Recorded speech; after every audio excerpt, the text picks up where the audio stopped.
Good morning. ഇത് ചരിത്രമുറങ്ങുന്ന ടിപ്പു സുൽത്താൻ്റെ കോട്ട, പാലക്കാടിൻ്റെ അഭിമാനം.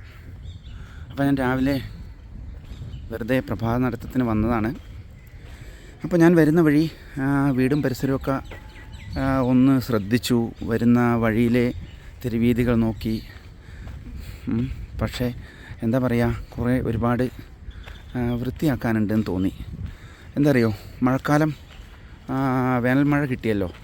വേനൽമഴ കിട്ടിയപ്പോൾ നിലവിലുള്ള നമ്മുടെ കണ്ടെയ്നറുകളിലൊക്കെ വെള്ളം കെട്ടി നിൽക്കുന്നൊരവസ്ഥ ഉണ്ട്.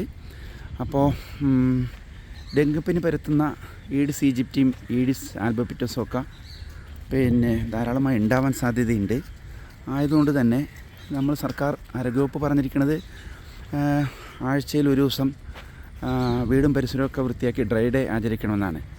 അപ്പോൾ അതുകൊണ്ട് തന്നെ നമ്മൾ വെള്ളിയാഴ്ചകളിൽ വിദ്യാഭ്യാസ സ്ഥാപനങ്ങളിലും, ശനിയാഴ്ച മറ്റ് സ്ഥാപനങ്ങളിലും, ഞായറാഴ്ച അതാത് വീടുകളിലും നമ്മുടെ വീടും പരിസരവും ഒന്ന് ശ്രദ്ധിക്കുക, അതൊന്ന് വൃത്തിയാക്കുക.